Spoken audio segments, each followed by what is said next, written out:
এই জীবনে তিনটি গুরুত্বপূর্ণ শব্দ আছে যা বোঝা আমাদের কাছে খুব গুরুত্বপূর্ণ, এবং এই তিনটি শব্দের নিজস্ব অর্থ আছে।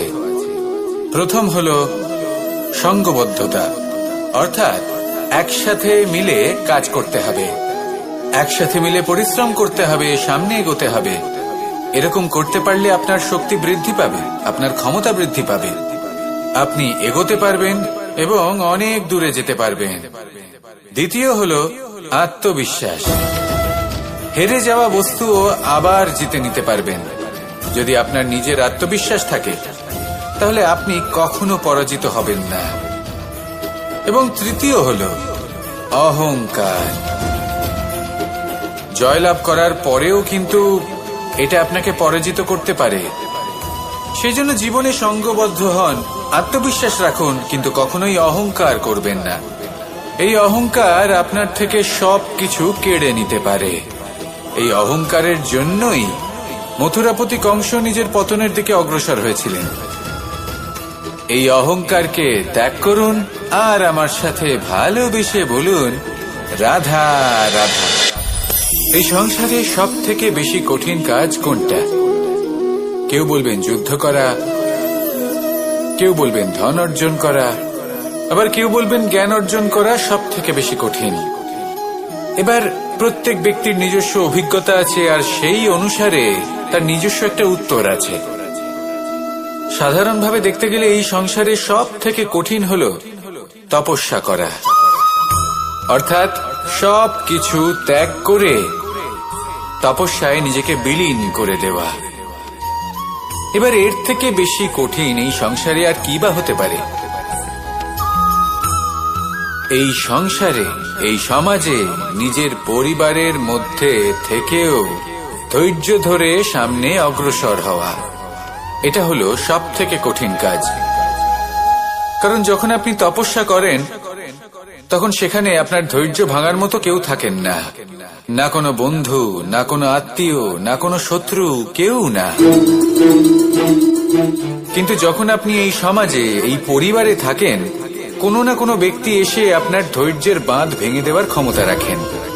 তারা আপনার ধৈর্যের বাঁধ ভেঙে দেয়, আর কখনো কখনো তারা অনিচ্ছাকৃতভাবেই সেটা করে থাকেন। কারণ তাদের মানসিকতা আপনার থেকে আলাদা, তাদের কর্ম আপনার থেকে আলাদা, তাদের দৃষ্টিভঙ্গি আপনার থেকে আলাদা, জীবন যাপন আপনার থেকে আলাদা।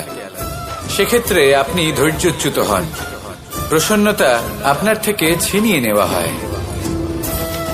সেই জন্য এই সংসারে, এই পরিবারের থেকেও ধৈর্য ধরে সামনে অগ্রসর হওয়া কোনো পর্বতের শিখরে গিয়ে তপস্যা করার থেকেও অনেক বেশি কঠিন। আর যে ব্যক্তি এই সমাজেই, এই পরিবারে, সেই সকল মানুষের মধ্যে থেকে গিয়েও ধৈর্য ধরে অগ্রসর হতে থাকেন, যারা এই কাজটা শিখে নিতে পারেন, তারাই কিন্তু জীবনে আনন্দ লাভ করতে পারেন। এই ধৈর্যই শেষে আপনার জীবনে প্রসন্নতা বহন করে আনবে।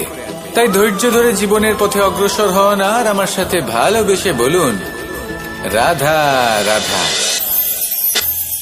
আমরা যখনই কোনো গাছের চারা রোপণ করি তখন সবার আগে পরীক্ষা করে দেখি যে যেখানে আমরা চারা রোপণ করতে চলেছি সেখানকার মাটি আদৌ উর্বর কিনা, সেই মাটি সেই চারাকে বাড়তে সাহায্য করবে কিনা। যখন একটা চারা রোপণের আগে আমরা এত কিছু ভাবতে পারি, তাহলে কাউকে বিশ্বাস করার আগে আমরা কেন ভাবি না? জীবনে কখনো এই বিশ্বাসরূপী চারা কোথাও রোপণ করার আগে বোঝার চেষ্টা করুন যে যার উপর আপনি বিশ্বাস করতে চলেছেন সে কি আদৌ আপনার বিশ্বাসের যোগ্য কি না। ভেবে দেখুন সেই ব্যক্তি ভবিষ্যতে গিয়ে আপনার বিশ্বাস ভাঙতে পারে কিনা। এটাও ভেবে দেখুন যে যাকে আপনি বিশ্বাস করতে চলেছেন তাকে আপনি বিশ্বাস করলে নিজের জীবনের উদ্দেশ্যে আপনি অগ্রসর হতে পারবেন কিনা। আর তার জন্য প্রয়োজন সঠিক সিদ্ধান্ত, পরখ করা, কোনটা উচিত কোনটা অনুচিত সেটা বোঝা। আর তাতে কিন্তু আপনি সন্দেহবাতিক হবেন না, তাতে আপনি আরো নিপুণ হয়ে উঠবেন। তাই যদি আপনি নিপুণ হয়ে উঠতে চান তাহলে বোঝার চেষ্টা করুন, পরখ করে দেখুন, কোনটা উচিত কোনটা অনুচিত বুঝুন। আর বিশ্বাস তখনই করুন যখন আপনি 100% নিশ্চিত হবেন যে সে বিশ্বাসের যোগ্য। আসুন আমার সাথে ভালোবেসে বলুন, রাধা রাধা। রাধা কখনো কখনো আমার জন্য বড়ই সুগন্ধি আতর নিয়ে আসে, পারিজাত ফুলের মালা নিয়ে আসে আমার প্রসাধন করবে বলে, এবং আমার সব থেকে বেশি প্রিয় মাখন নিজে হাতে বানিয়ে আনে আমাকে নিজে হাতে খাইয়ে দেবে বলে, সবকিছু আমাকে প্রসন্ন করবে বলে। কিন্তু আপনি কখনো ভেবেছেন যে এই আতর কিভাবে বানানো হয়? সহস্র ফুলের পাপড়ি একসাথে পিষে নিতে হয়, তারপরে তার থেকে যে রস নিঃসৃত হয় সেই রস দ্বারাই আতর তৈরি হয়। অনেক সংখ্যক ফুলকে অসীম যন্ত্রণা ভোগ করতে হয়, তবে তারা আমার প্রসাধন সামগ্রী হয়ে উঠতে পারে। দুধ থেকে মাখন তৈরি করার জন্য কতটা পরিমাণ মন্থন সহ্য করতে হয় সেটা আপনি জানেন। ঠিক সেই রকমই হলো আমাদের জীবনও। বিপদও আসে, কঠিন পরিস্থিতিও আসে, এর সম্মুখীন হতে শিখুন।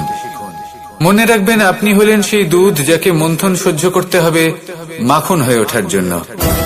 মনে রাখবেন, আপনি হলেন সেই ফুলের মতন যাদের পিষ্ট হতে হবে সুগন্ধি আতর হয়ে ওঠার জন্য, যাকে এই সংসার পছন্দ করে। কখনো কখনো জীবনে আপনার সাথে খারাপ শুধুমাত্র এই কারণে ঘটে যাতে আপনার শ্রেষ্ঠ রূপ এই সংসারের সামনে আসতে পারে। শুধুমাত্র কঠিন পরিস্থিতি এবং বিপদকে একটা সুযোগ হিসেবে দেখার চেষ্টা করুন। আপনার জন্য এই সংসার বদলে যাবে, সংসারকে দেখার দৃষ্টিভঙ্গি পাল্টে যাবে, আপনার ভাগ্য পাল্টে যাবে, আর এই মন প্রসন্ন হয়ে বলবে, রাধা রাধা। পাশা নামক এই খেলাটি আপনারা নিশ্চয়ই খেলেছেন, না খেলে থাকলে দেখেছেন, আর যদি দেখেও না থাকেন তাহলে নিশ্চিত রূপে শুনেছেন। মহাভারতের এই মহাযুদ্ধ কোথাও না কোথাও এই পাশা নামক খেলার কারণে হয়েছিল। পাশার এই বিচিত্র খেলা, দান, এইসবের কারণে কেউ নিজের মাথায় রাজ মুকুট পরিধান করেছিলেন, আবার সেখানে পরাজিত হওয়ার জন্য কাউকে বনবাস ভোগ করতে হয়েছিল। কিন্তু এই খেলা সমাপ্ত হওয়ার পরে সমস্ত ঘুঁটি আর এই পাশার ছক একই পুটলিতে স্থান পেল।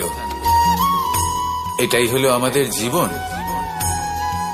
এই সংসারে আমরা জয় পরাজয়ের বিষয়ে এতটাই ভাবি, এত চিন্তা করি যে এই জীবনের খেলার আনন্দটাই উপভোগ করতে পারি না। আর অবশেষে কি হয়? কেউ জয়ী হন, কেউ পরাজিত হন, কিন্তু দুজনেই একই স্থানে পৌঁছে যান। প্রত্যেক ব্যক্তি মৃত্যুর পরে একটি নির্দিষ্ট স্থানেই পৌঁছতে বাধ্য, কিন্তু ততক্ষণ এই জীবন, এই খেলা, তার আনন্দ উপভোগ করুন। এই সংসারে সেই ব্যক্তি শ্রেষ্ঠ স্থানে পৌঁছতে পেরেছেন যিনি এই সংসারকে প্রকাশ প্রদান করেছেন, যিনি কখনো জয় পরাজয় এই বিষয়ে ভাবেননি, শুধু এই জীবনের খেলার আনন্দ উপভোগ করেছেন। এটাই আপনিও করুন, আর আমার সাথে ভালোবেসে বলুন, রাধা রাধা। প্রত্যেক মানুষ নিজের জীবনে দুঃখ অনুভব করেন। প্রত্যেকের দুঃখ আলাদা হতে পারে। কারোর মনে এই দুঃখ থাকে যে সে তার বাবা মায়ের সব ইচ্ছে পূরণ করতে পারেননি। কেউ এটা ভেবে দুঃখ পান যে সে চিরকাল সদাচার করেছেন, সৎকর্ম করেছেন, কিন্তু তাও তাকে দুরাচারী বলে মনে করা হয়। কেউ এটা ভেবেও দুঃখ পান যে তার সামনে যে ব্যক্তি রয়েছেন তার চোখে তিনি শত্রু হয়ে উঠেছেন বা দুষ্ট হয়ে উঠেছেন, যেখানে তিনি হয়তো কোনো অনুচিত কাজই করেননি।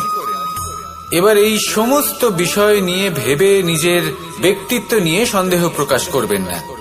যদি নিজের ব্যক্তিত্ব নিয়ে কোনো সন্দেহ থেকে থাকে তাহলে কর্ম সংক্রান্ত প্রশ্ন করুন যে আপনি যা করেছেন তাতে কি উচিত ছিল, কি অনুচিত ছিল।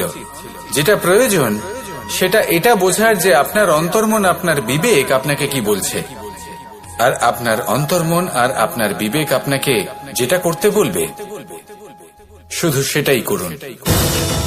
আর তারপরে এই সংসার কি বলবে, কি ভাববে সেসব নিয়ে ভাবতে যাবেন না, কারণ এই সংসার তো ঈশ্বরকেও প্রশ্ন করে থাকে, ঈশ্বরকেও দোষী মনে করে। কখনো কখনো যখন কোনো ঘটনা মানুষের ইচ্ছা অনুযায়ী ঘটে না, তখন মানুষ এটা বলে যে হে ঈশ্বর, আপনি আমার পাশে থাকলেন না, আপনি বড়ই কঠোর, এটা আপনার দোষ। যেখানে বেশিরভাগ সময় হয়তো সে নিজেই নিজের কর্মফল ভোগ করছে। আর কখনো কখনো ঈশ্বর হয়তো তার জন্য আরো ভালো কোনো পরিকল্পনা করে রেখেছেন, কিন্তু মানুষ এটা বুঝতে পারে না। তাই দিনের শেষে যেটা প্রয়োজন সেটা হলো নিজের মনের কথা বুঝতে হবে। আপনার বিবেক কি বলছে শুধু সেটাই করুন আর সামনে এগোতে থাকুন। আমার সাথে ভালোবেসে বলুন, রাধা রাধা। পরিবর্তন, এটা হলো সৃষ্টির অমূল্য নিয়ম। এই সংসারে সবকিছু সময়ান্তরে পরিবর্তিত হয়, এই সময়ও পরিবর্তিত হয়। পরিবর্তন চিরকাল হয়ে এসেছে আর চিরকাল হতে থাকবে, কিন্তু এবার আমরা সেই পরিবর্তন কিভাবে লাভ করব যেটা আমাদের প্রয়োজন, যেটা আমরা চাই। আমরা জীবনে বিকাশ চাই। এই বিকাশ কিভাবে লাভ করতে পারি? এই প্রকৃতি কিন্তু আমাদের অত্যন্ত উত্তম উদাহরণ দিয়ে বুঝিয়েছে। একটি বিন্দুর উদাহরণ দিয়েছে যা ভবিষ্যতে একটা বিশাল নদীর আকার ধারণ করে। এটা কিভাবে হয়? মেঘ থেকে একটি বিন্দু ঝরে পড়ে সেই পর্বতের ওপর যেখানে হিম আছে। সেই হিমের সংস্পর্শে আসা মাত্র সেই বিন্দুর সাথে আরো বেশ কিছু বিন্দু যুক্ত হয়। তারপর তারা অগ্রসর হয়, আরো কিছু বিন্দু যুক্ত হয়, আস্তে আস্তে একটা ক্ষীণ ধারার রূপ ধারণ করে এবং সেটাই ভবিষ্যতে আরো এগোতে থাকে। অনেকটা যাওয়ার পর যখন অনেক সংখ্যক বিন্দু একসাথে যুক্ত হয় তখন সেটা বিশাল নদীর আকার ধারণ করে। এবার আমরা মানুষ বলে আমাদের সাথে এই নিয়মের অন্যথা হয় তা নয়। আমরাও এই প্রকৃতির অংশ, আমাদের ক্ষেত্রেও একই নিয়ম প্রযোজ্য। যখন পরিশ্রম করে অনেক সংখ্যক বিন্দু আমরা একত্রিত করব তখনই পরিবর্তনের নদী প্রবাহিত হবে। প্রয়োজন হল নিরন্তর পরিশ্রম করা এবং ধৈর্য ধরা। এটা করতে থাকুন, জীবনে সবকিছু লাভ করতে পারবেন, কারণ প্রকৃতি আমাদের এটাই শিখিয়েছে। আর আমরা এই ব্রহ্মরই একটি অংশ, যার দ্বারা এই ব্রহ্মাণ্ড নির্মিত। আসুন আমার সাথে ভালোবেসে বলুন, রাধা রাধা। কখনো এই প্রকৃতির দিকে তাকিয়ে থাকবেন। এই প্রকৃতি অনেক ধরনের শিক্ষা দেয়। কোন একটা গাছকে দেখুন কিভাবে সে মাটি থেকে জল শুষে নেয়। সে ঝড় হোক বা হোক কড়া রোদ সব সহ্য করে এবং অবশেষে সে ফল ধারণ করে। আর সেই ফল উৎপন্ন করার পরে সে ফল কিন্তু সে নিজে গ্রহণ করে না, এই সংসারকে প্রদান করে, যাতে পশু পাখি মানুষ তারা এই ফল গ্রহণ করে শক্তিশালী হয়ে উঠতে পারে, সুস্থ থাকতে পারে। সেভাবেই নদী, সরোবর এরা নিজেরাও কিন্তু নিজেদের জল গ্রহণ করে না, মাটিকে প্রদান করে, পশু পাখিকে প্রদান করে। সূর্য নিজেও নিজের জন্য প্রজ্বলিত হয় না, সে প্রকাশ ছড়িয়ে দিতে চায় আমাদের সবার কাছে, সে আলো পৌঁছে দিতে চায়। এই প্রত্যেকের কর্মে পরমার্থ নিহিত আছে, আর সেই জন্যই এদের সকলকে পুজো করা হয়। তাই মনে রাখবেন, আপনার কাছে জীবন যাপনের অতিরিক্ত যা কিছুই আছে তা পরমার্থের জন্য। তাহলে তার সদ্ব্যবহার করুন আর আমার সাথে ভালোবেসে বলুন, রাধা রাধা। আমরা প্রত্যেকেই অবশ্যই এমন সময় দেখেছি যখন অনেকগুলো সমস্যা একসাথে আমাদের জীবনে এসে পড়ে। সমস্যা আমাদের প্রত্যেকের জীবনেই থাকে। আমরা তার সমাধান খুঁজতে চেষ্টা করি, কখনো সমাধান খুঁজে পাই, আবার কখনো যতই চেষ্টা করি না কেন কোনো সমাধান খুঁজেই পাই না। আর যখন এটা হয় তখন মানুষ অত্যন্ত বিচলিত হয়ে পড়েন। নিজের আত্মীয় স্বজন, নিজের বন্ধু বা সংসার এদের ওপরে এই দোষ চাপিয়ে দেন যে এদের জন্যই এই সমস্যা এসেছে। এবার যদি আমি আপনাকে কোনো পরামর্শ দিই তাহলে এটাই বলবো যে দৃষ্টিভঙ্গি পাল্টে দেখুন। এই দৃষ্টিভঙ্গি দিয়ে দেখুন যে এই সংসারে যে সমস্যায় আসুক না কেন তার জন্য কেউ দোষী নয়, না আপনি না অন্য কেউ। এই পুরো খেলাটাই আপনার মানসিকতা, আপনার দৃষ্টিভঙ্গি, আপনার মনে। কিভাবে বোঝাচ্ছি? যখন আমাদের মন শক্ত থাকে তখন কঠিন থেকে কঠিনতর পরিস্থিতিও আমাদের জীবনে খুব বেশি হলে প্রতিস্পর্ধা হয়ে থেকে যায়। সেখানে যদি আমাদের মন দুর্বল থাকে, তখন অল্প কঠিন পরিস্থিতিও আমাদের কাছে খুব বড় সমস্যা হয়ে যায়, তাই না? একটা শক্ত মন কঠিন পরিস্থিতিকে প্রতিস্পর্ধা হিসেবে দেখে আর তার মধ্যে ওটা সুযোগ খুঁজে নেয়। আমাদের শুধু এটাই করতে হবে। এই সংসারে অন্য কাউকে দোষী মনে করলে আপনার সমস্যা দূর হয়ে যাবে না। সেই জন্য এই সংসারকে দোষ দেওয়ার বদলে এই সমস্যার মূলে চলে যান, সেটাকে বুঝুন, নিজের এই মনকে শক্ত করে তুলুন। যদি আপনার মন শক্তিশালী হয়, তাহলে এই সংসারে অনেক বড় বড় কঠিন থেকে কঠিনতর পরিস্থিতিও যদি আসে, আপনার জীবনে যতই বড় বড় সমস্যা আসুক না কেন, আপনার লক্ষ্য লাভে বাধা দিতে পারবে না। আসুন আমার সাথে ভালোবেসে বলুন, রাধা রাধা। আমরা সবাই পাথর দেখেছি, পর্বতও দেখেছি, শুকনো পাতাও দেখেছি, শ্যামল বনানীও দেখেছি। কখনো ভেবেছেন পাথরের অস্তিত্ব কিন্তু ততক্ষণ পর্যন্ত যতক্ষণ সে পর্বতের গায়ে আটকে থাকে। যখন সেই পর্বত থেকে সেই পাথর ভিন্ন হয়ে যায় ও নিজের অস্তিত্ব হারিয়ে ফেলে। আস্তে আস্তে কখনো পাথর কেটে বা কখনো পিষ্ট হয়ে সেই পাথর আস্তে আস্তে মাটিতে পরিণত হয় এবং পূর্ণরূপে নিজের অস্তিত্ব হারিয়ে ফেলে। এটাই পাতার সাথেও হয়। এই পাতা যতক্ষণ গাছের ডালের সাথে যুক্ত ততক্ষণ তার অস্তিত্ব থাকে। যখনই ডাল থেকে বিচ্ছিন্ন হয়, সেও নিজের অস্তিত্ব হারিয়ে ফেলে। আর এটাই আমাদের সাথেও হয়। যতক্ষণ আমরা নিজেদের আপনজনের সাথে যুক্ত থাকি, আমাদের অস্তিত্ব বজায় থাকে। যখন আপনজনদের সাথে সম্পর্ক ছিন্ন করি, তখন আমরাও আমাদের অস্তিত্ব হারিয়ে ফেলি। এবার এই সংসারের প্রত্যেক ব্যক্তি স্বতন্ত্র থাকতে চান, আর অনেক ব্যক্তি স্বতন্ত্র থাকবেন বলে আপনজনদের দূরে করে দেন আর তাদের সাথে এই সম্পর্ক ছিন্ন করেন।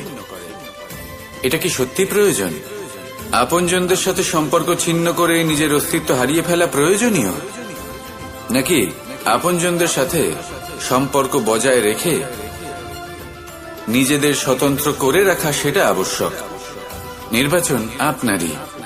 আসুন আমার সাথে ভালোবেসে বলুন, রাধা রাধা। আপনি কি কখনো নৌকা যাত্রা করেছেন? করে না থাকলেও নিশ্চয়ই দেখেছেন যে এই জল যা নিজের অন্তরে সব কিছু সমাহিত করে নিতে পারে, এই নৌকা সেই জলের ওপরেই ভেসে থাকে। নদীর স্রোত কাটিয়ে সে সামনে অগ্রসর হয়। কিন্তু যদি এই নৌকায় কোনো ছিদ্র হয়, তাহলে কিন্তু সেই নৌকা ডুবে যাবে। আর এতে কোনো তফাৎ হবে না যে সেই ছিদ্র ছোট নাকি বড়, নৌকা ডুবে যাবে। এই ছিদ্র হলো আমাদের জীবনে আমাদের অপগুণ, আমাদের দোষ, আমাদের বিকার। কখনো এটা ভাববেন না যে এই দোষ খুবই ছোট, এতে কিছুই যাবে আসবে না। না, সেই ছোট দোষ, সেই ছোট বিকার, যদি সেটাকে শুধরে না নেন, তাহলে সেটা আপনাকে আপনার পতনের দিকে নিয়ে যাবে। শেষ পর্যন্ত এটা আপনার উপর নির্ভরশীল যে আপনি কি চান। আপনার জীবনের এই নৌকা এভাবেই ডুবে যেতে দেখবেন, নাকি নিজেকে শুধরে নিয়ে সেই নৌকার সেই ছিদ্রটাকে ভরিয়ে তুলতে চাইবেন? নির্বাচন আপনার। আসুন আমার সাথে ভালোবেসে বলুন, রাধা রাধা। জল, জলই পৃথিবীতে বেঁচে থাকার জন্য আবশ্যক তো বটেই, কিন্তু এই জল আমাদের একটা অত্যন্ত গুরুত্বপূর্ণ শিক্ষা প্রদান করে। কখনো এই জলকে দেখেছেন? যে পরিস্থিতিতেই এই জল প্রবাহিত হোক না কেন, এর উপর যা কিছুই প্রভাব থাকুক না কেন, এর পথে যতই বাধা আসুক না কেন, তার মধ্যে থেকে ও নিজের পথ ঠিক বের করে নেয়, কিন্তু নিজের প্রবাহ থামতে দেয় না, ক্রমাগত অগ্রসর হতে থাকে। সেরকমই একটা শিক্ষা যেটা আমরা জল থেকে পেয়ে থাকি, তা হলো এটা: আমরা যখন জলের দিকে তাকাই, তখন আমরা নিজের প্রতিবিম্ব দেখি, স্পষ্টভাবে দেখতে পাই। কিন্তু তখনই দেখতে পাই যখন এই জল শান্ত থাকে, স্থির থাকে। যদি এই জল অশান্ত হয়ে থাকে, স্থির না হয়, তাহলে আমরা এতে নিজের প্রতিবিম্ব দেখতে পাই না। এটাই আমাদের মনের সাথেও হয়ে থাকে। যখনই জীবনে কোনো সংকট আসে, যদি আমরা শান্ত মনে, স্থির মনে সিদ্ধান্ত নিই, তাহলে সেটা এমন একটা শীতল সিদ্ধান্ত হবে যেটা আমাদের ভবিষ্যৎকে একটা শ্রেষ্ঠ স্থানে নিয়ে যাবে। যদি এই মন অশান্ত হয়, বিচলিত হয়, পীড়িত হয়, দুঃখিত হয়ে থাকে, রুষ্ট হয়ে থাকে, তাহলে অনেক সময় আমরা এমন সিদ্ধান্ত নিই যেটা আমাদের জন্য অনুচিত প্রমাণিত হয়। যখন আপনি ক্রুদ্ধ ছিলেন বা দুঃখের বশে ছিলেন, তখন অনেক সময় হয়তো এমন সিদ্ধান্ত নিয়েছেন যেটার জন্য ভবিষ্যতে আপনি অনুশোচনা করেছেন। এবার দেখুন, এই আবেগগুলো থেকে আমরা পালাতে পারবো না, কিন্তু এই আবেগগুলো আপনার উপর কতটা প্রভাব ফেলবে সেটা আমরা অবশ্যই ঠিক করতে পারি। এই মনকে আমরা নিয়ন্ত্রণ করতে পারি। এটাই করুন, চিন্তা করুন, এই মনকে শান্ত রাখুন, স্থির হতে চেষ্টা করুন, আর তারপরে সিদ্ধান্ত নিন। আসুন আমার সাথে ভালোবেসে বলুন, রাধা রাধা। এই সংসারে ভৌতিক বস্তুরও নিয়তি আছে।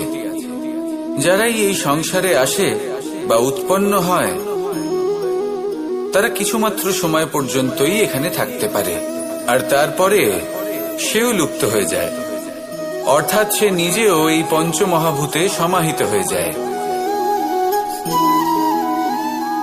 আমাদের সাথেও ঠিক এটাই হয়।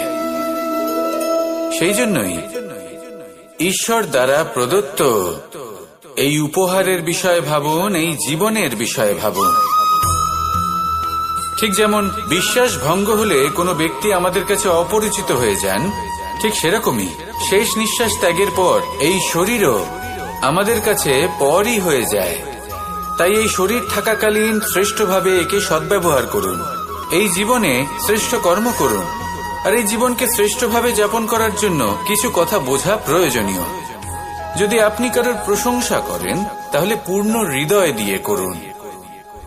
যদি আপনি হস্তক্ষেপ করে থাকেন, তাহলে মস্তিষ্ক দ্বারা করুন। যদি আপনি সমীক্ষা করেন, তাহলে বিবেক দ্বারা করুন। যদি আপনি ধন অর্জন করতে চান, তাহলে নীতি অনুসারে চলুন। যদি জীবন যাপন করতে চান, তাহলে রীতি মেনে করুন। আর যদি ঈশ্বরের ভজন করতে চান, তাহলে ভক্তিভাব নিয়ে করুন। শুধু এই কথা মনে রাখবেন যে আপনার এই জীবন কিন্তু অনিশ্চিত কাল পর্যন্তই আছে। কতক্ষণ আছে সেটা কেউ জানে না।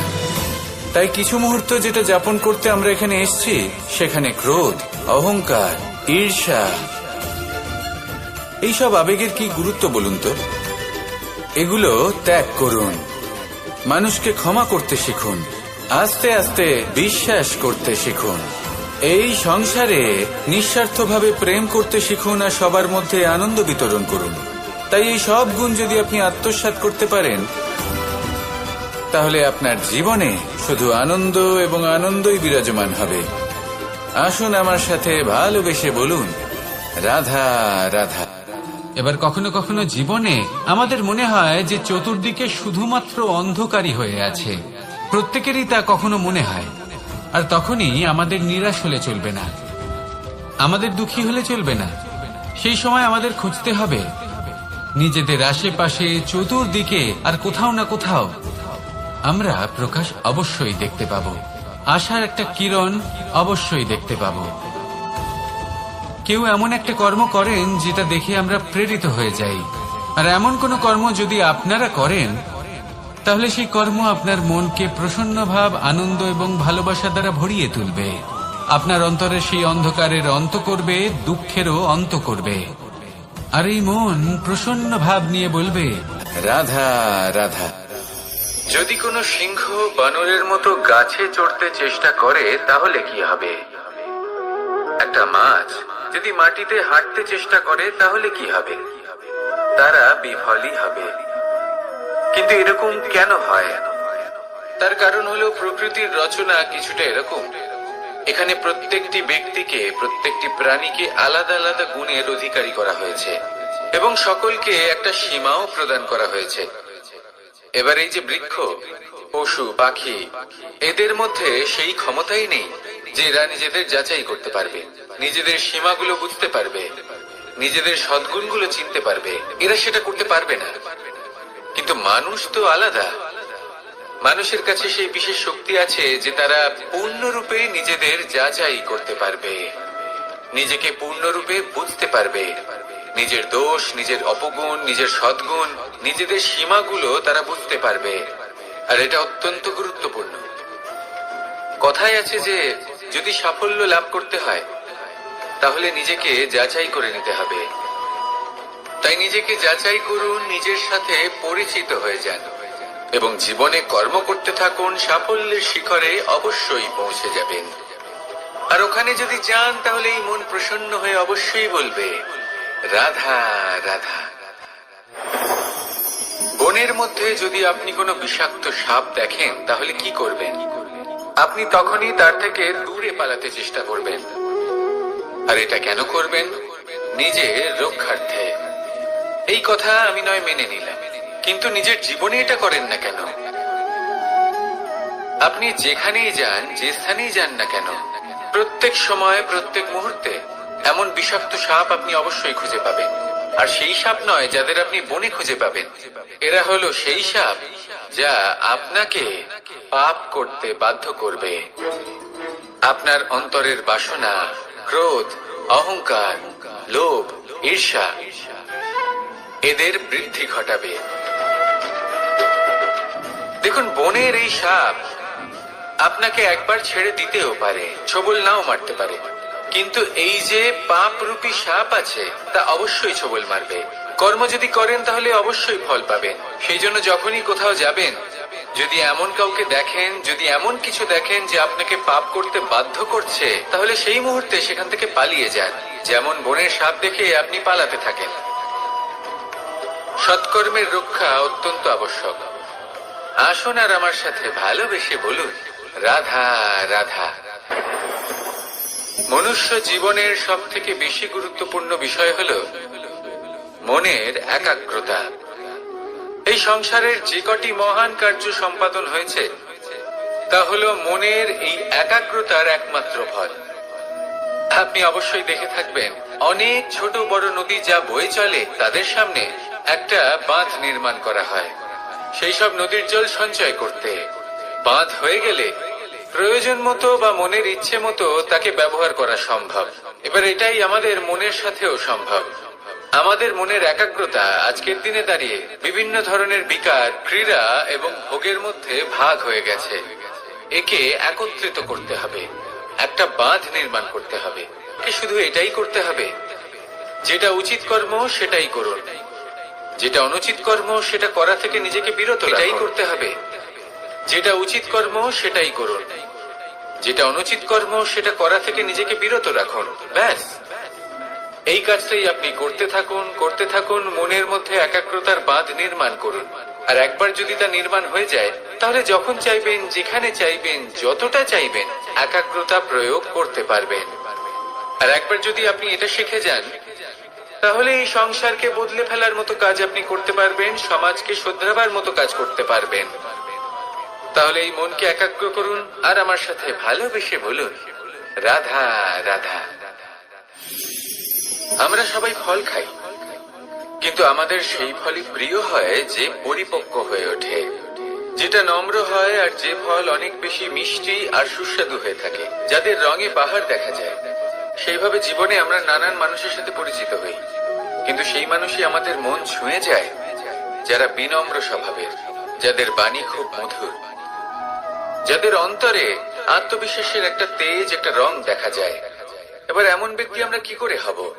ঠিক সেইভাবেই যেমন একটা ফল রোদ, বর্ষা, শীত, বায়ু এই সকল সংকটময় পরিস্থিতির সম্মুখীন হয়ে পরিপক্ক হয়ে ওঠে, সেইভাবেই মানুষ সংকটময় পরিস্থিতির সম্মুখীন হয়ে পরিপক্ক হয়ে ওঠেন।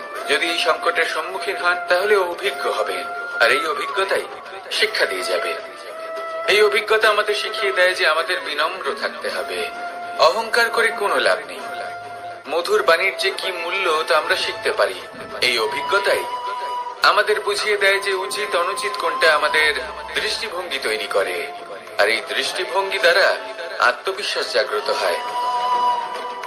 সেই জন্য জীবনে কখনো বিপদ থেকে দূরে পালাবেন না, সেগুলোর সম্মুখীন হন, অভিজ্ঞতা লাভ করুন, তার থেকে শিক্ষা লাভ করুন, এইভাবেই পরিপক্ক হবেন। আসুন আমার সাথে ভালোবেসে বলুন, রাধা রাধা।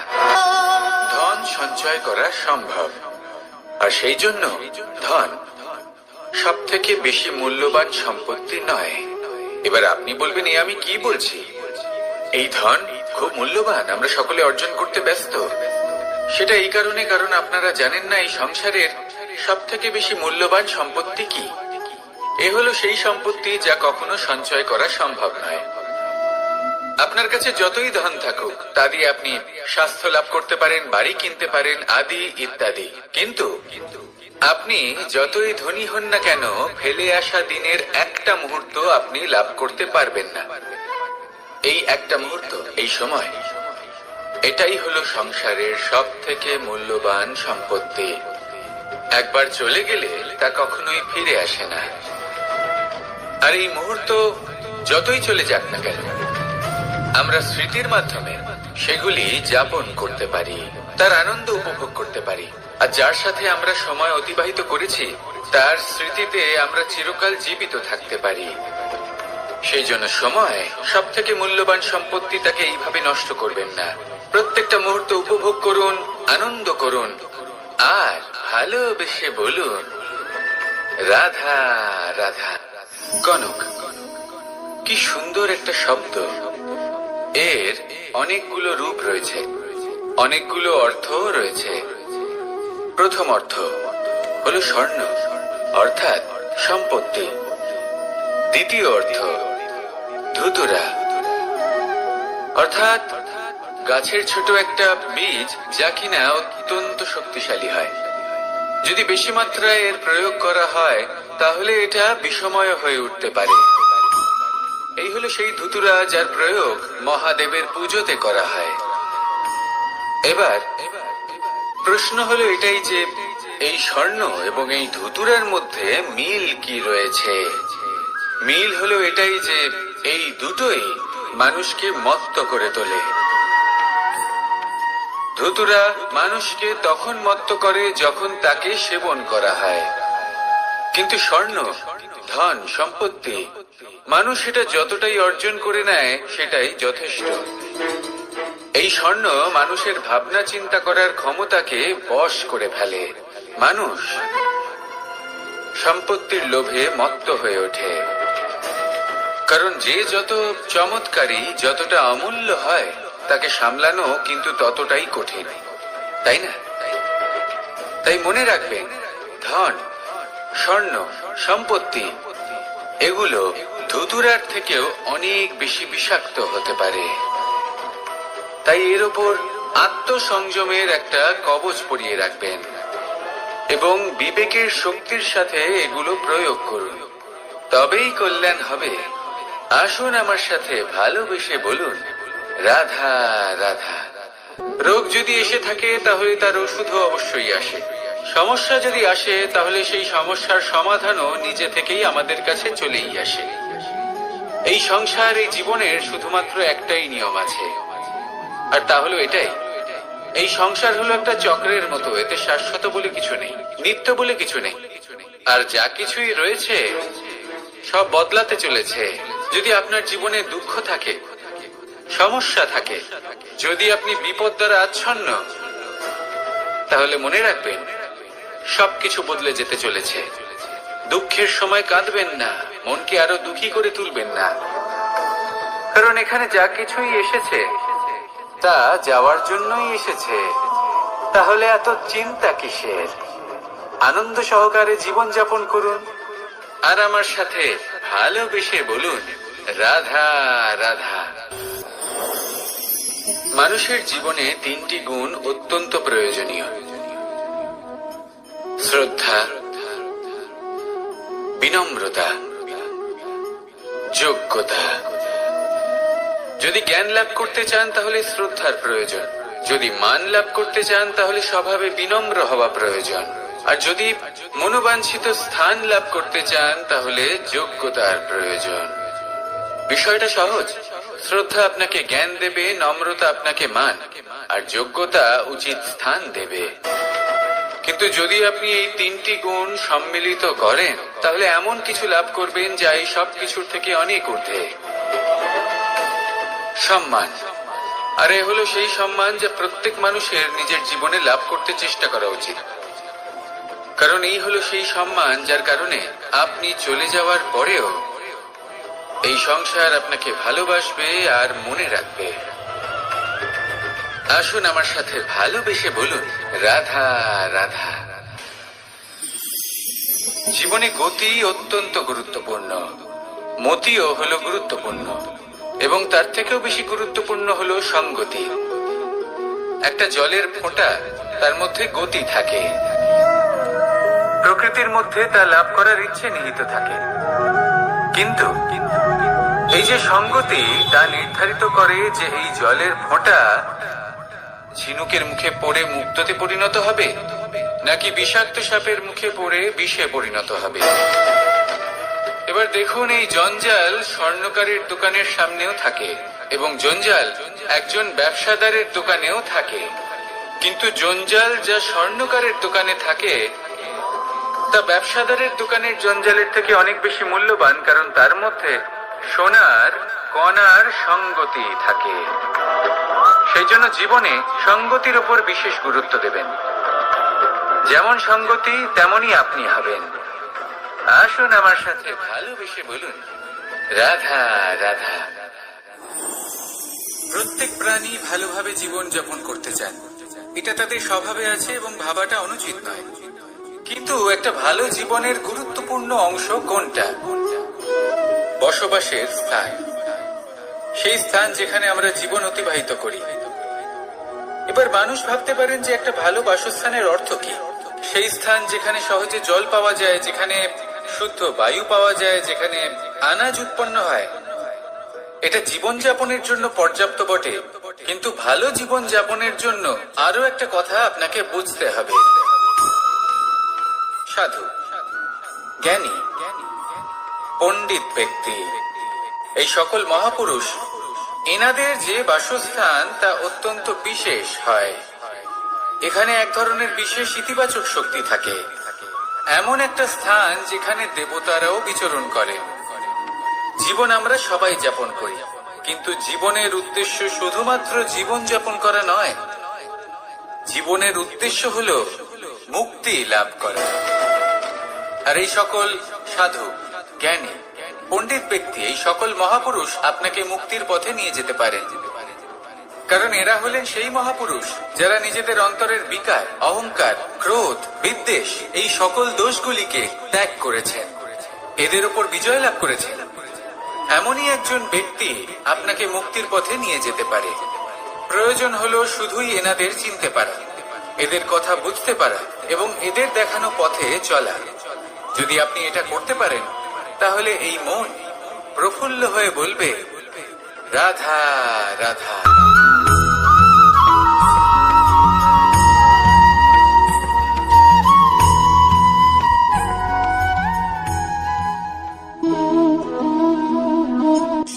এই শুকনো পাতাটিকে দেখুন, নিষ্প্রাণ হয়ে পড়েছে। একটা গাছের ডালে ছিল, সেই গাছ ওর লালন পালন করত। যখন যখন বাতাস বইত, এই পাতায় কম্পন দেখা দিত, মনকে প্রফুল্ল করে তুলত। কোনো একদিন এই পাতা গাছের ডাল থেকে ঝরে পড়ে গেল। নিঃসন্দেহে ও নিজের স্বাধীনতা পেল, কিন্তু আস্তে আস্তে শুকিয়ে গেল, নিষ্প্রাণ হয়ে গেল। দেখুন, আমি এই কথা বলছি না যে স্বাধীনতা অনুচিত, কখনোই না, কিন্তু যে কোনো পরিস্থিতিতে স্বাধীন হতে চাওয়া এটা নিশ্চিতরূপে অনুচিত। আমরা যদি আমাদের জীবনে পরিবারের গুরুত্ব ভেবে দেখি, তাহলে এই পরিবারে যতই মতভেদ থাকুক না কেন, যতই মনোমালিন্য থাকুক না কেন, যতই বিবাদ থাকুক না কেন, এই সব মিটিয়ে নেওয়া অত্যন্ত প্রয়োজনীয়। সেই সবকিছু সমাপ্ত করা অত্যন্ত প্রয়োজনীয়। কখনো এই পরিবারকে ভাঙতে দেবেন না, কখনো এই পরিবার থেকে দূরে চলে যাবেন না। এই পরিবার হলো আমাদের জীবনের একটা অমূল্য সম্পদ, অমূল্য এক আশ্রয়, যা এই সংসারে হয়তো কোথাও আপনি পাবেন না। তাই একে আগলে রাখুন। পরিবার সেই গাছ, আসুন আমার সাথে ভালোবেসে বলুন, আর সেই গাছ, আসুন আমার সাথে ভালোবেসে বলুন, রাধা রাধা।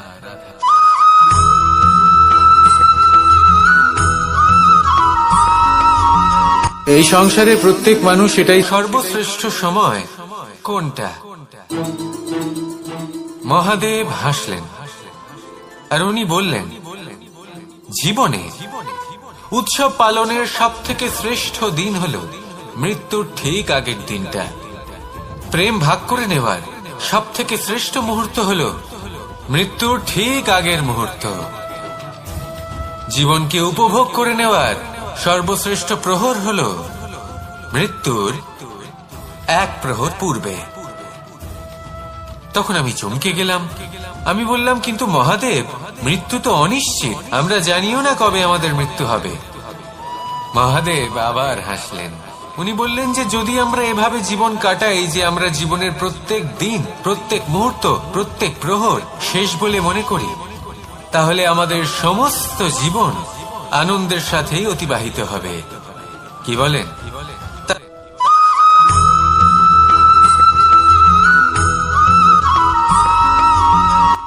সংসারে আমাদের জীবনে যখন কোনো সুখ বা দুঃখ আসে, তার জন্য আমরা কাউকে না কাউকে অবশ্যই দায়ী করে থাকি, তাই না? এই ব্যক্তি আমাদের সাথে এরকম কাজ করেছেন, তাই আমার সাথে এমন হলো। ওই ব্যক্তি যদি এমনটা না করতেন, তাহলে আজ আমি ওই স্থানে পৌঁছতে পারতাম। সবই আপনার দৃষ্টিভঙ্গির ওপর নির্ভরশীল, আর যদি আপনার দৃষ্টিভঙ্গি এমন হয়, তাহলে তা অনুচিত। সত্যি কথা বলতে, এই সংসারে ভিন্ন ভিন্ন ধরনের মানুষ আছে। এটা আপনার উপর নির্ভর করছে কিভাবে তাদের স্বাগত জানাবেন। একবার ভাবুন, আমি আমার দুটো হাত সামনে নিয়ে এলাম, দুটো মুঠো খুলে দিলাম। দুই প্রকারের মানুষ আসবেন, কিছু না কিছু দিয়ে যাবেন। এই মুঠো যদি আমি বন্ধ করে দিই, তাহলে না কেউ আমাকে কিছু দিতে পারবে, না আমার কিছু যাবে আসবে। নিশ্চয়ই বুঝতে পারছেন এই দুই ধরনের ব্যক্তি কারা এবং তারা কি দিয়ে যান। আমি যদি নিজের মুঠো খুলে দিই, তাহলে কিছু ভালো মানুষ আসবেন, আমাকে আনন্দ, সন্তুষ্টি, জ্ঞান প্রদান করে যাবেন, ভালো অভিজ্ঞতা দিয়ে যাবেন। কোনো খারাপ ব্যক্তি যদি আসেন, তাহলে তিনিও খারাপ অভিজ্ঞতা দেবেন, যার থেকে আমি শিক্ষা লাভ করব। এই সব কিছু আমি লাভ করতে পারি। মুঠো যদি বন্ধ করে রাখি, তাহলে আমি কিছুই পাবো না। দেখুন, এই সংসারে প্রত্যেকের জীবনে এইরকম। প্রত্যেকের জীবনে সবকিছুই আছে, ভালো খারাপ দুই মানুষই আছে। ভালো অভিজ্ঞতা আছে, খারাপ অভিজ্ঞতা আছে। নির্ভর করছে আপনার উপর যে আপনি কি করবেন, এনাদের স্বাগত কিভাবে জানাবেন, কার থেকে কি বুঝবেন, কি শিখতে পারবেন, আর কোন দৃষ্টিভঙ্গি নিয়ে অগ্রসর হবেন। এটাই নির্ধারণ করবে যে আপনার জীবন কেমন হবে। আসুন আমার সাথে ভালোবেসে বলুন, রাধা রাধা।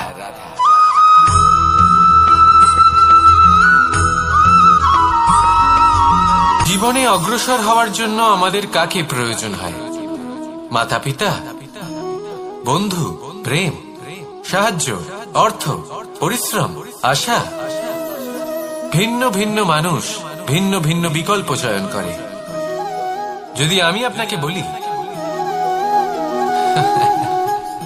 তাহলে জয় আর পরাজয়ের মন্ত্র দুটো শব্দের উপর নির্ভর করে, মেনে নেওয়া আর দৃঢ় হওয়া। যদি মেনে নেন, তাহলে হেরে যাবেন। যদি দৃঢ় হন, তাহলে নিশ্চিত রূপে জয়ী হবেন। যদি কখনো আপনি ক্লান্ত হয়ে ওঠেন, আপনি দুঃখী হন, পুরোপুরি ভেঙে পড়েছেন, তখন মেনে নেবেন না যে আপনি ভেঙে পড়েছেন, নয়তো হেরে যাবেন। তখন উল্টে স্থির করবেন যে যাই হয়ে যাক না কেন, আমি জয়ী হবই। আর আপনি দেখবেন যে জয় নিশ্চিত রূপে আপনার কাছেই আসবে। তাহলে এই কথা মনে রাখবেন আর আমার সাথে ভালোবেসে বলবেন, রাধা রাধা।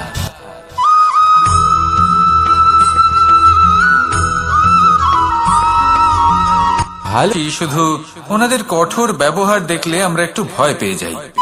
এবার ওনাদের এই কঠোর ব্যবহার আমাদের ভালো না লাগলেও অত্যন্ত আবশ্যক, কারণ মাতার থেকে আমরা যে শক্তি লাভ করি তা যেন নিয়ন্ত্রণ হারিয়ে বিধ্বংসী না হয়ে ওঠে। আমরা যেন কোনো কুপথে না চলে যাই, আমরা কখনো যেন দোষ না করে ফেলি শুধু সেই জন্য পিতা এবং গুরু একটু কঠোর হয়ে ওঠেন, এবং ওনাদের এই কঠোর আচরণ ভবিষ্যতে গিয়ে আমরা অবশ্যই বুঝতে পারি। জীবনে কিছু বছর আমরা এগিয়ে যাই আর তারপর আমরা বুঝতে পারি যে বাবা এবং গুরু আমাদের যথেষ্ট ভালোবাসতেন, কিন্তু ওনাদের ভালোবাসার বহিঃপ্রকাশ আলাদা।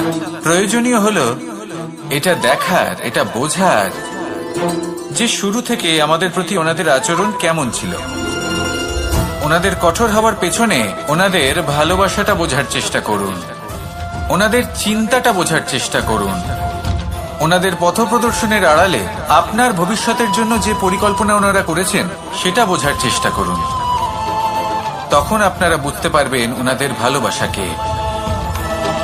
আপনার মনের মধ্যে আপনা থেকেই ওনাদের প্রতি সম্মান জেগে উঠবে। নিজের পিতা এবং নিজের গুরু এই দুজনের প্রতি কৃতজ্ঞতা প্রকাশ করুন আর আমার সাথে ভালোবেসে বলুন, রাধা রাধা।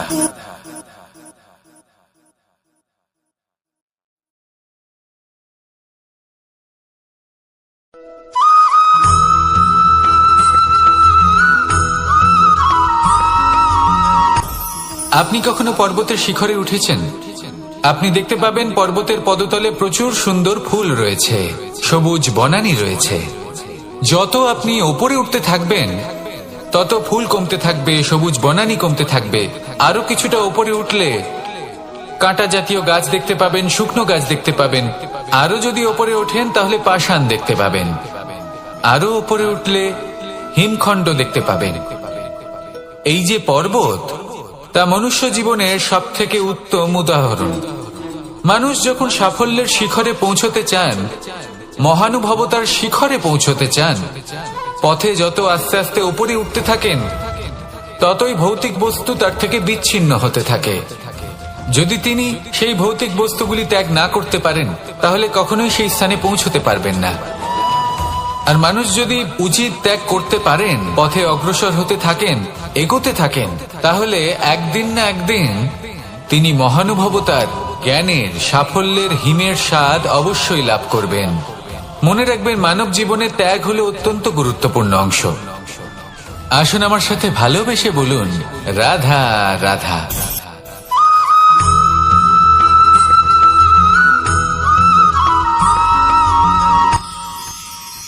মানুষ তার জীবনে দুই ধরনের পরিস্থিতিকে খুব ভয় পায়। এক, কোনো কারণবশত কারোর সামনে নত হওয়া। কথায় কারোর সামনে নত হতে হয়। কেন বারংবার নিজের চরিত্র থেকে চ্যুত হতে হয়? এরকম কেন হয়? এটা তখনই হয় যখন আমাদের শিক্ষা এবং মূল্যবোধের অভাব থাকে। যদি মানুষের মধ্যে প্রকৃত শিক্ষা থাকে তাহলে এই সংসারে কোনো সময় এবং কারোর সামনেই নত হওয়ার কোনো প্রয়োজন নেই। যদি মানুষের মধ্যে মূল্যবোধ থাকে তাহলে তাকে নিজের মূল্যবোধ বা চরিত্র থেকে বিচ্যুত হতে হয় না, তা সে যাই হয়ে যাক না কেন। কোনো বালককে যদি জন্ম থেকেই সুশিক্ষার অধিকারী করা হয়, শিক্ষিত করা হয়, মূল্যবোধের অধিকারী করা হয়, তবে সে এই সংসারে এমন কর্ম করবে যাতে সে নিজেকে, নিজের পরিবারকে, সমগ্র সমাজকে গর্বিত করতে পারে। শিক্ষা লাভ করুন, মূল্যবোধ লাভ করুন এবং আমার সাথে ভালোবেসে বলুন, রাধা রাধা।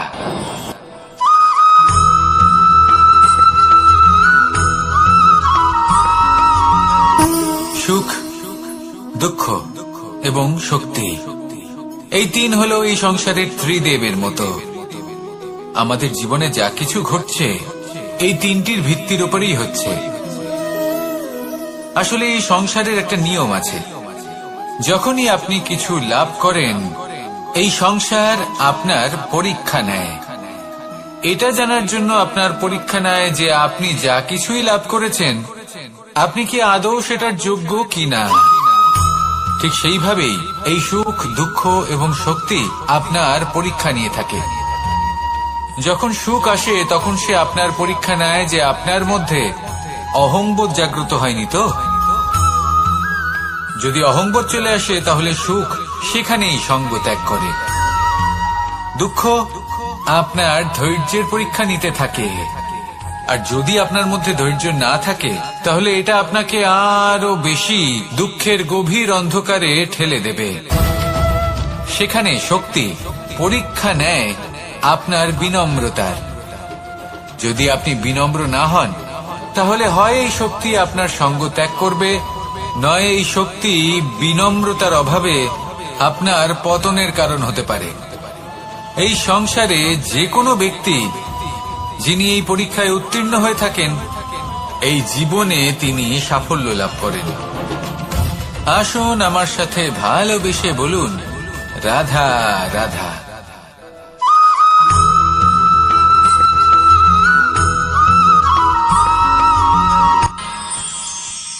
আমরা সবাই সূর্যকে সম্মান কেন করি? কারণ আমরা জানি যে সন্ধেবেলা যখন সূর্যাস্ত হবে তখন শুধুমাত্র অন্ধকার বাকি থাকবে। ঠিক কিছুটা এরকমই হয় আমাদের মাতা পিতাও, যিনি আমাদের জন্ম দেন, আমাদের ভরণ পোষণ করেন, আমাদের বড় করেন, আমাদের প্রেম প্রদান করেন। কখনো কখনো তাদের মুখ থেকে কটু কথা নিঃসৃত হয়, আমাদের দুঃখ হয়, কিন্তু তখন আমাদের এটা বোঝা উচিত এগুলি নিঃসৃত হচ্ছে আমাদেরই মঙ্গলের জন্য। যেমন সূর্যদেব, উনিও উত্তাপ দিয়ে থাকেন আমাদেরই মঙ্গলের জন্য, যাতে ফসল পাকতে পারে, যাতে জল বাষ্প হয়ে মেঘ হতে পারে, বৃষ্টি হতে পারে, আর এই সংসারে নিরন্তর জলের প্রবাহ থাকে। আমাদের মাতা পিতা, তাদের কঠোর আচরণ, তাদের কঠোর অনুশাসনের পেছনে লুকিয়ে থাকে ওনাদের ভালোবাসা। আমাদের তা বুঝতে হবে, সসম্মানে ওনাদের গ্রহণ করতে হবে। কারণ ঠিক সূর্যাস্তের পরে যেমন চতুর্দিক অন্ধকারচ্ছন্ন হয়ে যায়, তেমনি আমাদের জীবন থেকে যখন আমাদের মাতা পিতা চলে যায় তখন আমাদের জীবনেও শুধু এবং শুধুমাত্র অন্ধকারই ছেয়ে থাকে। সেই জন্য নিজের মাতা পিতাকে সম্মান করুন, ওনাদের ভালোবাসা প্রদান করুন। এই মন আর এই জীবন প্রসন্ন হয়ে বলবে, রাধা রাধা।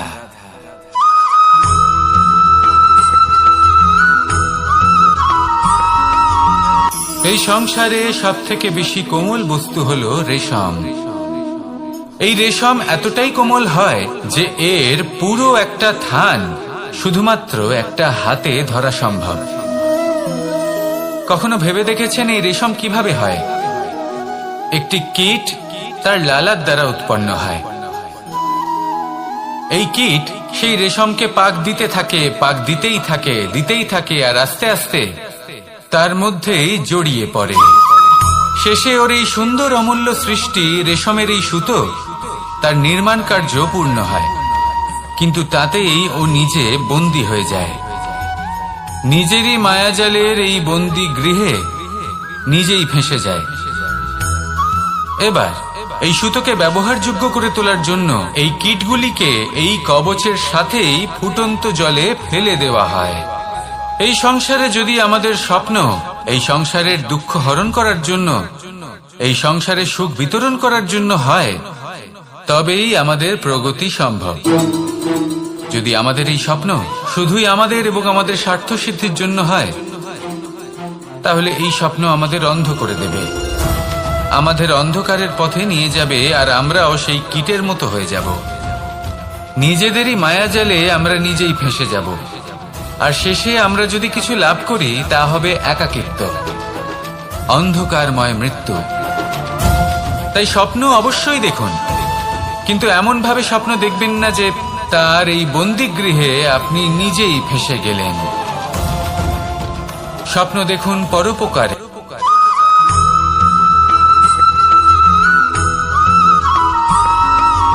কথায় আছে, প্রত্যেক পুত্র তার পিতার প্রতিচ্ছবি হয়, আর সমস্ত প্রতিচ্ছবি চায় যেন সে তার অস্তিত্ব প্রাপ্ত করতে পারে। পুত্র চায় সে যেন তার পিতার মতো হয়, বা কখনো কখনো তার থেকেও শ্রেষ্ঠ হয়। সেটা কোনো অনুচিত ব্যাপার নয়। অনুচিত তখন হয় যখন পুত্র নিজের পিতার মতো হবার স্বপ্ন পূরণ করতে গিয়ে বা তার থেকেও শ্রেষ্ঠ হওয়ার স্বপ্ন পূরণে অনুচিত পথের আশ্রয় নেয়। কারণ তারপরে সে তার পিতার গুণগুলি আত্মসাৎ করতে চায় না। সে শুধুই এটা চায় যে সংসারের চোখে যেন আমি শ্রেষ্ঠ প্রমাণিত হই, এটা অনুচিত। সংসারে এমন অনেক মানুষ আছেন যারা এই কারণে শ্রেষ্ঠ হওয়ার চেষ্টা করেন যাতে তার পরিবারের তার পিতার সম্মান বৃদ্ধি পায়। এমনও মানুষ থাকেন, আর এটাই হলো পার্থক্য উদ্দেশ্যের। মনে রাখবেন, যদি আপনার উদ্দেশ্য শুভ হয় তাহলে পথও শুভ হবে, যদি আপনার উদ্দেশ্য অশুভ হয় তাহলে পথও অশুভ হবে। তাহলে নিজের পিতার মতো হওয়ার চেষ্টা অবশ্যই করুন, তার থেকেও শ্রেষ্ঠ হওয়ার চেষ্টা অবশ্যই করুন, কিন্তু মনে রাখবেন আপনার সংকল্প আর আপনার উদ্দেশ্য এই দুই শুভ হওয়া উচিত। তাহলে আসুন আর আমার সাথে ভালোবেসে বলুন, রাধা রাধা।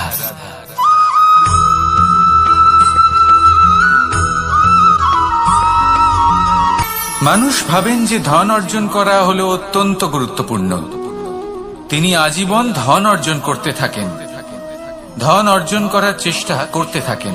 সে যাই হয়ে যাক না কেন, পরিশ্রম করতে থাকেন।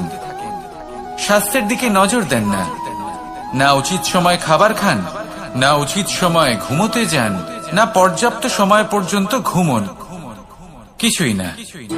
ধন অর্জন করতেই থাকেন, করতেই থাকেন। আর কিছু সময় পরে যখন তিনি অসংখ্য ধন লাভ করে ফেলেন, তখন তার সাথে ওনার শরীরে অনেক রোগ বাসা বাঁধে। এইসব রোগের উপচার করতে করতে সেই সমস্ত ধন যা উনি অর্জন করেছেন তা তিনি ব্যয় করে ফেলেন। শেষ পর্যন্ত কি হয়?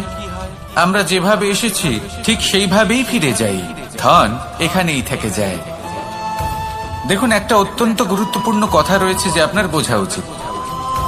এই যে ধন, তার ব্যবহার করুন জীবনকে আরো ভালো করে তোলার জন্য।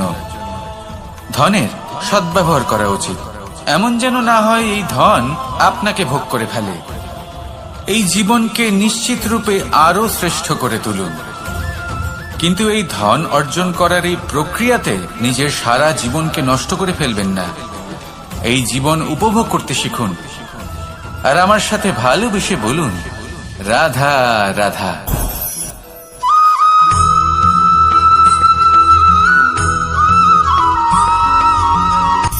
সূচের শেষে একটি ছিদ্র থাকে যার দ্বারা আমরা এই সুতো পরাতে পারি, আর তারপর সূচের সাহায্যে এই সুতো দিয়ে বস্ত্র সেলাই করা যায়। কিন্তু যদি সুতোটা সোজা করে ধরা না হয় তাহলে সূচে কখনো এই সুতো পরানোই সম্ভব নয়। যদি এতে কোনো গিঁট পড়ে তখন তা কখনোই এই ছিদ্র দ্বারা প্রবেশ করা সম্ভব নয়। ঠিক এইভাবেই যদি আপনি কারোর জীবনে প্রবেশ করতে চান, কারোর অন্তরে প্রবেশ করতে চান, তাহলে আপনাকেও সহজ থাকতে হবে। এতে কোনো গিঁট থাকলে চলবে না, অর্থাৎ মনে যাতে কোনো মালিন্য না থাকে, যেন কোনো কুচিন্তা না থাকে। যদি এসব থাকে তাহলে আপনি কখনো কারোর জীবনে প্রবেশ করতে পারবেন না। আর যদি কোনোভাবে আপনি প্রবেশ করেও যান তাহলে তার মনে ঘর করতে পারবেন না। নিজেকে এই সুতোর মতন করে তুলুন, সহজ। মনে যেন কোনো কুচিন্তা না থাকে, সবার প্রতি যেন সদ্ভাবনা থাকে, শুভ চিন্তা থাকে। এমনটা করতে থাকুন।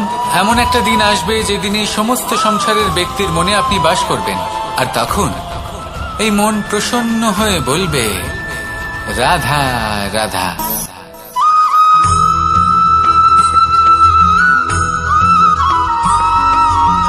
এবার অনেক সময় মানুষের মনে এরকম প্রশ্ন আসে যে এই সংসারে সবথেকে বড় বিপদ কি? কেউ বলে ধর্ম সংকট, আবার কেউ বলে প্রাণের উপর আসা সংকট। প্রত্যেক মানুষের জীবনে বিভিন্ন সংকট আসে, আর এই সমস্ত সংকট অত্যন্ত বিচিত্র হতে পারে। এই সমস্ত সংসার হলো সংকট দ্বারা পরিপূর্ণ। ঠিক আছে, আপনাকে একটা উদাহরণ দিই। একজন ধনী ব্যক্তি, এবার ওনার জীবনে সংকট কি হতে পারে? সংকট এটাই যে কেউ তার সম্পত্তি চুরি না করে নেয়, আমরা বুঝতে পারছি। এবার একজন চোর, তার জীবনে সংকট কি হতে পারে? যে চুরি করার সময় সে যদি তার একটা কাশি চাপতে না পারে তাহলে সে ধরা পড়ে যেতে পারে, ঠিক কিনা? আবার অনেক সময় এমনও হয় যে যার জন্য আমি সংকট, সেও আমার কাছে সংকট। যেমন এই পরিস্থিতিতে দেখুন, সংকট হলো সংকট, এ তো জীবনে থাকবে, কিন্তু এর সম্মুখীন কিভাবে হওয়া যায়? খুব সরল। সব এটার ওপর নির্ভর করে, মনের ওপর। এই মনকে নিয়ন্ত্রণ করলে সব ঠিক থাকবে। এবার যদি ধনী ব্যক্তি মনকে নিয়ন্ত্রণ করে ফেলেন, নিজের অর্থের ব্যবহার শুভ কাজের জন্য, সমাজের সেবার জন্য বিকাশ করতে করেন, ওই অর্থকে একত্রিত করে না রাখেন, তাহলে চুরির সমস্যা, এই সংকট সেখানেই কেটে যাবে। এবার যদি কথা বলি সেই চোরের, তাহলে চোর যদি নিজের মনকে সংযত করে নেয়, যদি নিজের কর্মকে নিয়ন্ত্রণ করতে পারে, তাহলে এমন কোনো স্বর নেই, এমন কোনো স্বর নেই যা ওকে ধরা পড়তে বাধ্য করবে। সেই জন্য জীবনে সংকট যতই আসুক, যত বড়ই সংকট আসুক না কেন, কবচ হলো একটাই, আর এই কবচের নাম হলো আত্মনিয়ন্ত্রণ। নিজের মনকে নিয়ন্ত্রণে রাখতে শিখুন। এটা নিজের জীবনে প্রয়োগ করে তো দেখুন।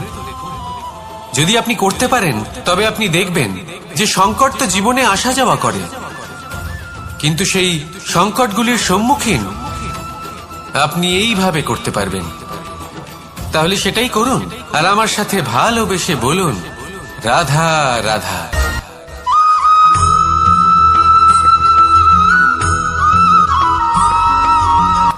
তাই না? মানুষ যখন হিরে নিজের হাতে নেয়, তখন সবার আগে কি খোঁজে? দর্পণ, যাতে তার মধ্যে দিয়ে দেখে সে বুঝতে পারে যে সেই হিরে আদৌ তার শোভাবর্ধন করছে কিনা, তাকে ভালো দেখাচ্ছে কিনা, প্রসাধনের জন্য সেটা ব্যবহার করা ঠিক হবে কিনা। অর্থাৎ হীরের উপস্থিতিতে দর্পণের গুরুত্ব কম হলো না, দর্পণের কারণে হীরের মূল্য বোঝা গেল। আমাদের জীবনেও ঠিক এরকমই ঘটে। আপনারা যদি সংসারে নিজের আশেপাশে দেখেন, এমন অনেক মানুষ দেখতে পাবেন যারা নিজেদের ক্ষেত্রে মহান স্থানে পৌঁছেছেন, নিপুণ এবং শ্রেষ্ঠ হয়েছেন। ছোট মনে করবেন না। আসুন আর আমার সাথে ভালোবেসে বলুন, রাধা রাধা।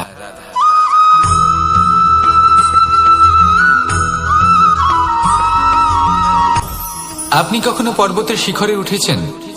আপনি দেখতে পাবেন পর্বতের পদতলে প্রচুর সুন্দর ফুল রয়েছে, সবুজ বনানী রয়েছে। যত আপনি ওপরে উঠতে থাকবেন, তত ফুল কমতে থাকবে, সবুজ বনানী কমতে থাকবে। আরো কিছুটা ওপরে উঠলে কাঁটা জাতীয় গাছ দেখতে পাবেন, শুকনো গাছ দেখতে পাবেন। আরো যদি ওপরে ওঠেন তাহলে পাষাণ দেখতে পাবেন। আরো উপরে উঠলে হিমখণ্ড দেখতে পাবেন। এই যে পর্বত, তা মনুষ্য জীবনের সব থেকে উত্তম উদাহরণ। মানুষ যখন সাফল্যের শিখরে পৌঁছতে চান, মহানুভবতার শিখরে পৌঁছতে চান, পথে যত আস্তে আস্তে উপরে উঠতে থাকেন, ততই ভৌতিক বস্তু তার থেকে বিচ্ছিন্ন হতে থাকে। যদি তিনি সেই ভৌতিক বস্তুগুলি ত্যাগ না করতে পারেন, তাহলে কখনোই সেই স্থানে পৌঁছতে পারবেন না। আর মানুষ যদি উচিত ত্যাগ করতে পারেন, পথে অগ্রসর হতে থাকেন, এগোতে থাকেন, তাহলে একদিন না একদিন তিনি মহানুভবতার, জ্ঞানের, সাফল্যের হিমের স্বাদ অবশ্যই লাভ করবেন। মনে রাখবেন, মানব জীবনে ত্যাগ হলো অত্যন্ত গুরুত্বপূর্ণ অংশ। আসুন আমার সাথে ভালোবেসে বলুন, রাধা রাধা।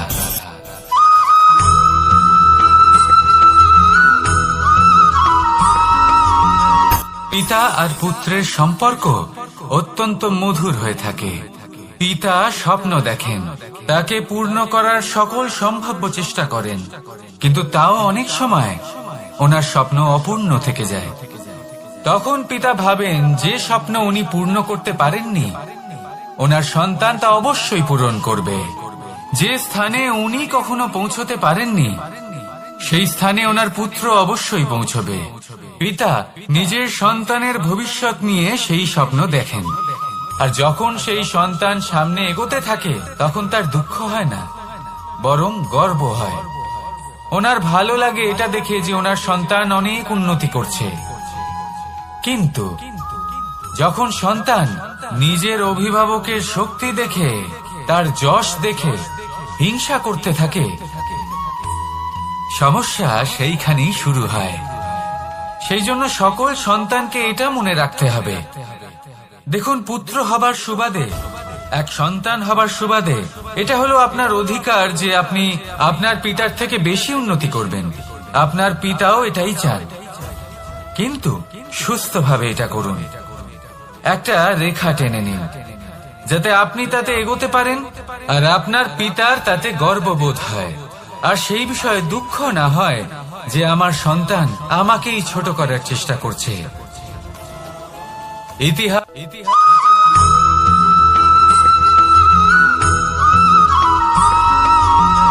মানুষের মানসিকতা এমন হয় যে সে যতটা করে আশা করে যে তার থেকে অনেক বেশি তার বদলে সে পাবে। দেখুন, সবকিছুই আপনার ভাবনা চিন্তার উপর নির্ভর করছে। আপনি যদি ফলের বিষয়ে ভেবে কর্ম করতে থাকেন তাহলে সেটা অনুচিত। জীবনের আসল আনন্দ হলো নিজের কর্ম করতে থাকা, ফলের চিন্তা করা উচিত নয়।